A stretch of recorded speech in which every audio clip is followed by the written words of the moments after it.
예, 발표를 맡은 동국대학교 김대열입니다.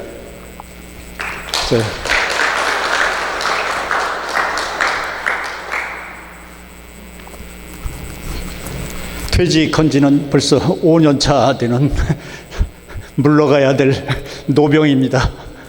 그래서 오늘 발표할 주제는 선종의 해화와 공안이라는 이런 제목을 정해봤는데, 저는 원래 미학이나 미술사, 학문을 연구하는 학자가 아니고 그림을 그리는 화가입니다.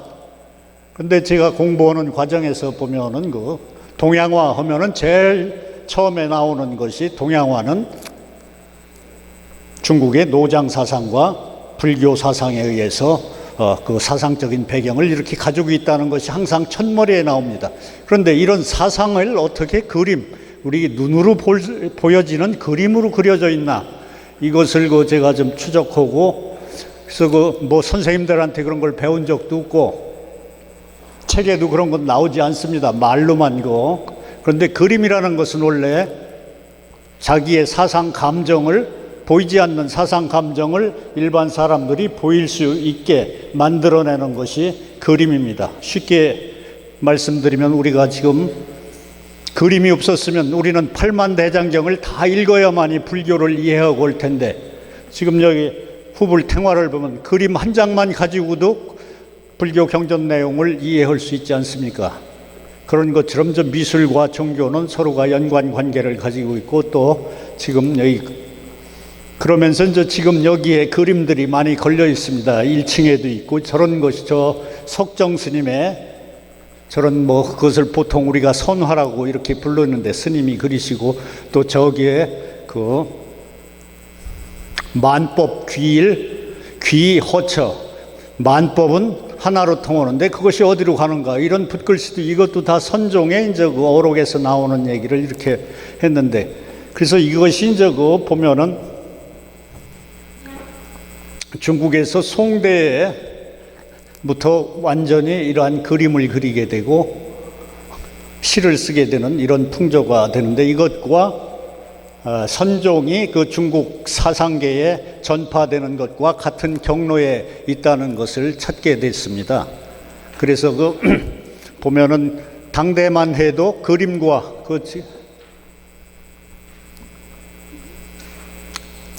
대한 인식이 불교계에서는 그렇게 깊지가 않았는데, 차츰 선종이 퍼지면서 그림과 이 선과의 관계를 깊이 가지게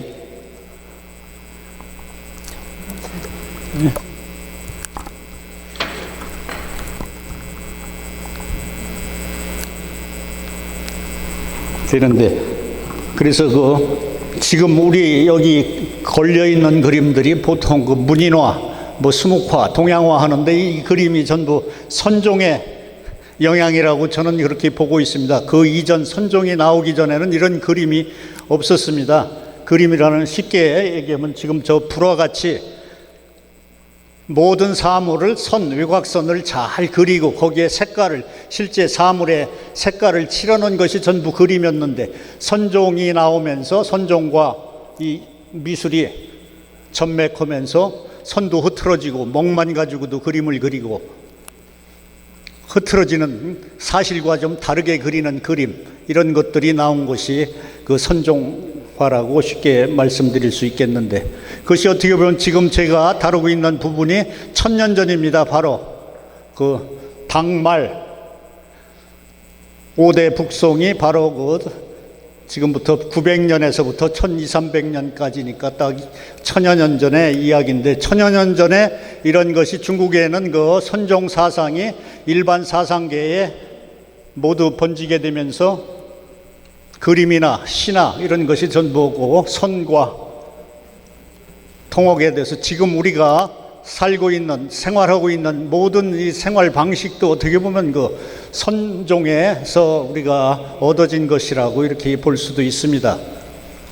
그래서 당대 이전에, 당나라 선종이 나오기 이전 그림을 보면 호화찬란하고, 쉽게 말씀드리면은 저 불화 같은 그림들이었다면, 선종이 나오면서 색깔도 담백해지고 색깔이 없이도 그리는 그림이 바로 이 선종과 함께 나온 것입니다. 그러면은 제 이 PPT를 보면서 설명하도록 하겠습니다.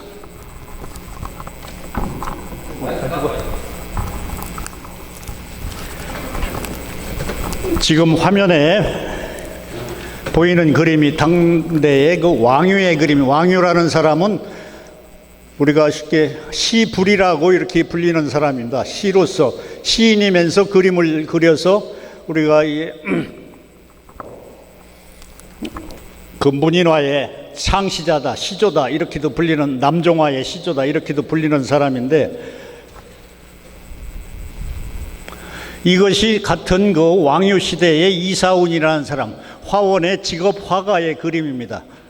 여기서 보면은 산이든지 나무든지 모든 것을 선으로서 일각선을 펴놓고 색깔을 칠하는, 이것이 우리가 미술사에서 얘기하는 청록산수죠. 그래서 이 그림은 수묵의 번짐이라든가 이런 거 간략함, 단순함 이런 것으로 그리는 것이 이때 나왔는데, 그런데 이 그림이 왕유의 진적이라고 보기는 어렵고요. 지금 천여 년 전 작품이 그 후세 송대의 모사본으로 남아있는 것이라고 추적이 되는데, 그래도 그 왕유의 필적이 남아있다 해서 미술사에서도 이 그림을 언급하고 있는 것입니다. 왕유라는 사람은 어떤 사람이냐 하면, 유가 인도의 그 제가불자의 최고로서 그 부처님 경지까지 간 유마거사의 유자를 따와서 자기 이름으로 하고, 자기 호는 마일이라고 해서 왕마일이라고 합니다. 벼슬은 우승까지 해서 왕우승인데, 그래서 중국의 유마거사를 자칭하면서 자기도 그 불교적으로, 그래서 말년에는 망천장이라는 그 정자를 짓고 거기에서 그림을 그리고 시를 쓰면서 생활한 그런 사람입니다. 그래서 이때부터 이러한 그 중국의 선비들이 선사상, 불교 사상을 접하면서 중국의 문화 예술이 모두 선종 사상으로 침투해가는 그런 시기입니다. 그래서 이 송원 시기에 이제 그 선승들의 회화관은, 이때만 해도 선승들이 그렇게 그림에 대해서 요 봐야죠. 예.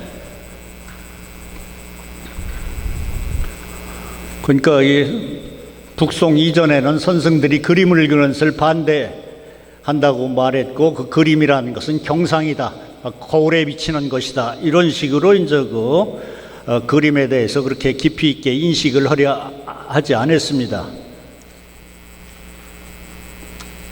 남송 시기에 와서 이런 것들이 이제 점점 커지는데, 이 시기에 이제 남송 시대에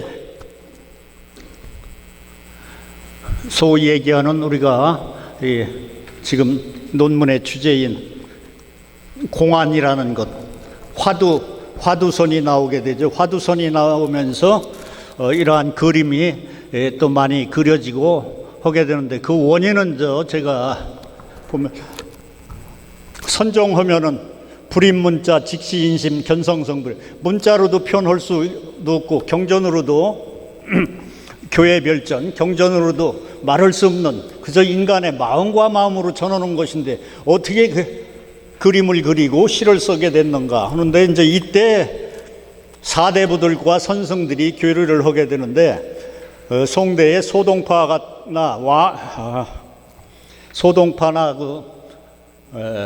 누구야, 왕부지 뭐 이런 사람들이 그 보면은, 그래서 소위 그 이때 사대부들을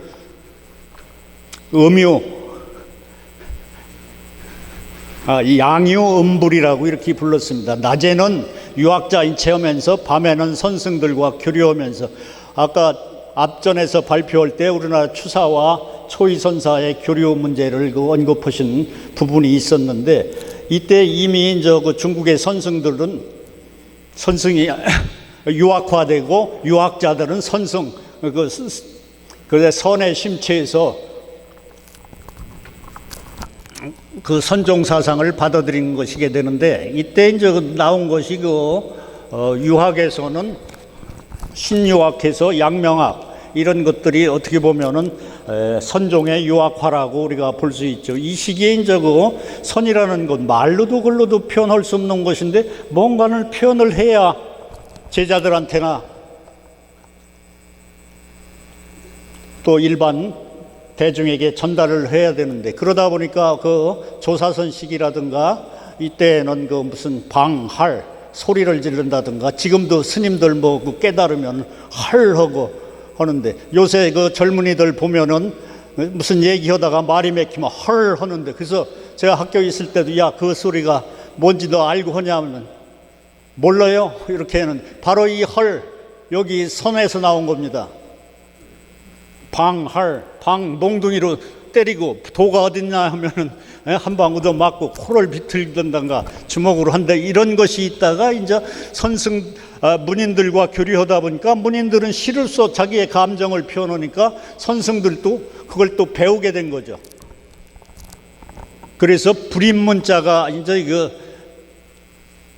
북송에서 그 남송으로 오면서는 불이문자, 문자와 떨어질 수 없는 선으로 되게 됐고, 이 시기에 이제 더 깨닫기를 편하게 해야 되는 것이 이제 바로 공안선이 대두되게 되는데, 공안선이라는 것은 이제 우리가 쉽게 화두를 하나씩 뭐 뜰 앞에 잣나무다 이것을 던져주면 그것을 참고해서 깨닫는다는 것이 뭐 여러분들 잘 알고 계시겠죠. 이런 이제 화두선이 대두가 되면서 그림을 그려지게 되는데, 그래서 그 화두를 깨쳐서 그림을 그리고 시를 써서 그림을 자기의 감정을 표현하고 하는데, 또 그림을 통해서 선의 과정, 깨닫는 과정을 갈 수도 있고, 또 깨달은 순간을 그림으로도 표현하는 것이 이제 우리가 선종과 회화의 이제 결합이라고 하겠죠. 그래서 그 시기가 바로 간화선이 번창하면서 지금 우리가 쉽게 얘기하는 선종 회화가 나타나서 이것은 서로 연관성이 있고 그 발전 방향이 아주 동일하다, 저는 그렇게 보고 있습니다. 그리고 그렇게 된 원인이 또 우리가 쉽게 지금 현대 서양 미학으로 치면은 그 미와 예술, 미나 선이나 선적 깨달음이나 미적 인식의 방법은 저는 같거나 비슷하다고 이렇게 보고 있습니다. 우리가 선도 무엇을 사물을 분석 규명하고 논리적으로 규명하는 것이 아니라 직관으로서 규명하듯이, 미라는 것도 우리가 무슨 어떤 꽃이 아름답다 하면 꽃을 분석 규명해서 우리가 아름다움을 느끼지 않습니까? 느끼는 것이 아니라 한 번에 딱 봤을 때 아름다움을 느껴오고, 어떤 젊은 청년이 거리에서 어떤 여인을 한 번 마주쳐도 한 번에 딱 눈에 맞는 거지, 그것을 저 사람은 키가 몇 센치 이렇게 분석 규명해서 내 애인으로 하겠다 이렇게 하지 않지 않습니까? 그래서 선적 인식의 방법이나 미적 인식의 방법은 그것이 거의 같거나 비슷하거나 상호 유사성을 가지고 있다. 그러다 보니까 자연스럽게 이 송대의 그림과 선이 같이 결합됐다고 이렇게 볼 수 있습니다. 그래서 지금 제가 여기서 이 그림으로서 감상을 쭉 앞에서, 이건 관유라는 선승이 그린 나한도입니다. 16나한이라고 아주 유명한, 지금 일본에 있는데 여기는 그 부분의 한 부분인데, 나한도 어떻게 보면은 지금도 우리도 이 나한전이나 500나한전 가보면 다 거기 앉아있는 부처님들이 다 못생기고 찌그러지고 이런 식으로 그린 것이, 원래 나한도 아라한의 준말이 아닙니까? 아라한도 부처님 경지까지 간 부처님이나 비슷한 경지인데, 그러면 아주 부처님 형상으로 그려야지 이렇게 흑에망치크게 만화같이 그린 것이, 이것이 이제 뭐냐면은 평상심시도다. 그러니까 보통의 나한도, 보통의 인간 들에서 일하고 땅 파고 하는 농부상, 이런 것으로 이제 표현하면서 이런 그림이 그려졌다고 볼 수 있죠. 그러니까 평상심시도, 다 도 아닌 것이 없다, 세상이. 그래서 아주 지고한 것이 아니라 인간 자체에서, 그래서 선이 그 육조 해능의 선이 이제 우리가 뭐 종교 혁명이다 하는데 하늘에 계신 부처님을 땅에 인간으로 끌어내린 것이 이제 그 육조 해능의 그 선법이다 이렇게 보통 얘기를 하지 않습니까? 그리고 이게 아까 말씀드린 소동파의 이제 소식이라는 사람의 그 문인이죠. 아주 그 무슨 근데 선승들과 교류하면서 이제 그린 그림인데 아주 담백하고 간단하고 단순한 이런 것들을 이제 그 그리게 되는 거죠. 이것은 저 그 양해라는 그 5대 말의 그 육조 제죽도 육조 스님이 그 대나무를 자르는 그림인데 그림이 아주 그 선 몇 가닥으로서만 표현하는 이런 그림을 이 시기부터 그리게 되죠. 20개 또 번짐이라든가 이런 것을 그리고 이것도 같은 양해의 이제 그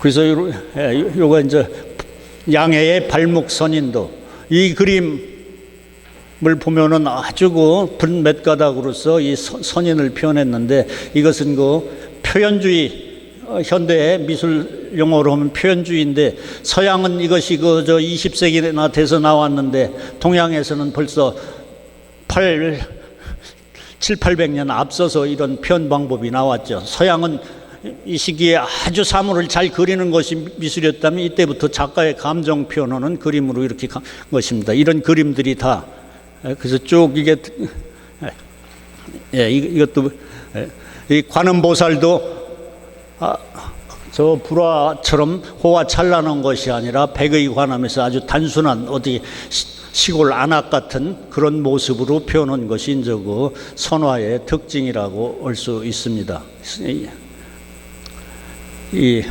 이것도 그 목계라는 그 스님의 육시도라는 아주 유명한 먹 한 가지만 가지고 감에 아주 무르익고 덜 익고 온 것을 그렇게 표현해서 그 해와 미술 사상에서도 유명한 그런 글입니다. 그래서 이렇게 그 5대 북송에 이루어진 그 선과 해와의 결합이 이후에 동양해와 중국은 물론 한국과 일본의 이제 우리가 지금 소위 얘기하는 동양화라는 것은 다 이 뿌리에서 그려진 것이다. 이러한 그 사상적 배경에서 이루어진 것이다. 이렇게 볼 수 있고 또 오늘날 지금 아까 우리 저 쉬는 시간에 잠깐 요가도 했고 요즘 힐링 명상이 아주 우리 사이의 대세인데 지금 1000년 전이 아마 그 중국 사회가 그랬었습니다. 그래서 아주 문화예술을 완전히 바꿔놨는데 지금도 다시 그 선종이 아주 대세를 이루던 그런 시기가 다시 오지 않나 해서 그 지금 서양의 미술이 지금 꼭 100년 1920년대에 여러분들 마르셀 두생이라는 사람이 남자 소변기를 거꾸로 놓고 거기에다가 그게 현대 미술의 아주 시작이죠. 그 전시에 샘이라는 제목을 딱 붙였습니다. 이게 선적 아주 발상 아닙니까? 그래서 이 서양은 그때 그 선을 받아들여서 서양의 현대 미술은 바로 그 선화를 그 서양화한 것이다. 그런데 우리는 공부할 때 그걸 모르고 다시 현대 미술이다 다 받아서 우리 그 잭슨 폴록의 색깔을 뿌리고 흐트리고 하는 것이 이미 다 선생들이 이때 당송 시대에 했던 것인데 서양 사람들은 그때 그림을 그릴 때 재고 선을 갖다 대고 해서 아주 사실하고 똑같이 그리려고 할 때 동양은 했습니다. 그래서 지금 서양에서는 그걸 20세기에 받아다가 자기네들의 현대화를 했는데 우리는 그걸 모르고 그게 앞서가는 줄 알고 뒤따랐는데 이제 와서 보니까 그것이 아니다 하는 걸 이제서 조금씩 깨닫고 있습니다. 지금 시간이 다 됐다고 재촉을 하는데 뭐 질문 시간에 미흡한 부분은 답변 드리도록 하고 여기서 마치도록 하겠습니다. 어떤 말씀을 듣는데 시간이 다음에 스케줄이 항상 이렇게 있어가지고 너무 죄송합니다. 우리 김대일 교수님 발표 다시 한번 크게 박수. 김대일 교수님 토론 말씀 듣겠습니다.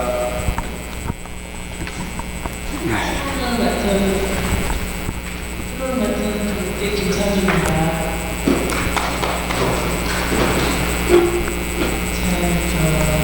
선종의 폐허와 건강의 관계에 대해서 선생님의 말씀을 들었습니다. 두 가지 정도 여쭤보고자 합니다. 교수님께서 발표를 통해서 그동안 어렴풋이 진짜됐던 선종의 폐허의 관계나 그다음 선종화의 출현, 변화 과정에 대해서 잘 이해할 수 있었습니다. 그런데 그렇다면 왕조와 소신 등 문인들에 대해서 언급했는데 동양 회화에서 문인화와 또 선종화는 어떤 관계가 있으며 무슨 차이가 있는지 궁금합니다. 다음으로 논문의 핵심 주제인 공안과 회화의 관계에 대해 공안의 출현과 함께 선종회화가 비약적으로 발전했다는 것은 부인할 수 없는 사실이지만 그 직접적인 원인에 대해서 좀 더 자세히 설명해 주시기 바랍니다. 발표 감사드리며 발표를 통해서 선종의 회화와 공안의 관계에 대해서 조금이라도 조금 이해하게 되었습니다. 감사합니다. 네. 문인화 앞에서도 그 소식이나 왕요 이 얘기를 잠깐 언급을 했는데 우리가 이 동양 미술사에서도 문인화, 선화라는 말 자체는 역사상에 없었고 일본에서부터 쓰기 시작해서 저도 여기에서도 그 선종화라고 이렇게 부르고 있는데 어떻게 보면은 표현 방법이나 소재나 이런 것은 다 같은 겁니다. 그래서 이것을 사람에 따라서 문인이냐 선승이냐에 따라서 그 그림을 가른다는 것도 참 그 그림을 지금 여기 제가 잠깐 비춰진 그림 중에서도 일반 화가의 그림도 선적으로 그린 사람이 있고 또 문인 또 그 선승 자체가 그린 그림도 있는데 그것을 그림 자체를 볼 때는 그 사람에 따라서 구분하지 않으면은 구분하기가 어려운 것이 이제 우리가 뭐 선화와 문인화라고 할 수 있습니다.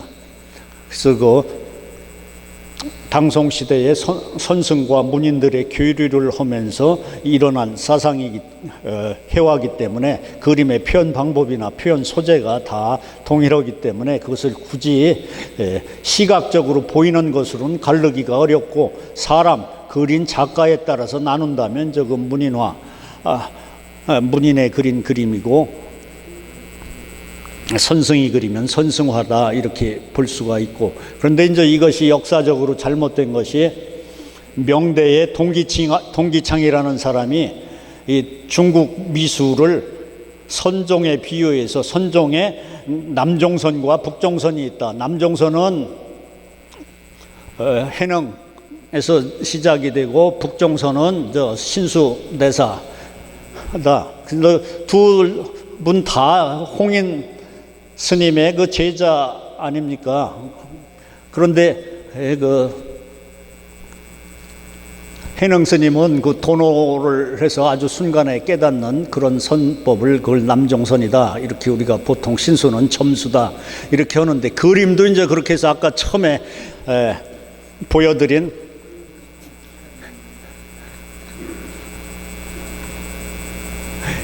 이 그림은 남종화의 시조로 하고 이 이사우는 북종화의 시조로 해서 이걸 그 명대 16세기 통기창이라는 사람이 중국 미술을 딱 갈라놨어요. 그래서 이런 그 북종화는 아주 그 쟁이가 그림이라 격이 낮고 이렇게 선과 같이 그 문인들이 그린 것이 높은 그림이다. 그러다 보니까 미술사에서 아예 이런 그림을 취급을 않다시피 했어요. 그 이제 잘못된 거죠. 오히려 진짜 그림을 그린 것은 이들이 잘 그린 거죠. 이들은 그림 수업을 아예 그 화원에서부터 훈련을 받아서 사물을 잘 표현하고 하는 그림을 그렸고 이런 문인들은 그런 필력이 없으니까 아무래도 자기의 사상 감정을 표현하더라도 서툴르게 표현을 해놓고 지금 여기 보면은 저런데 다 글을 몇 줄씩 쓴 거예요. 이게 이제 그런 풍조에서 나온 거예요. 자기의 감정을 원래 미술하면은 자기의 사상 감정을 그림으로서 다 표현하면 거기다 군더더기 쓸 필요가 없는데 그거 안 되니까 거기다 글을 썼던 건데 그게 아주 이제 정형같이 됐는데 우리는 그것이 아까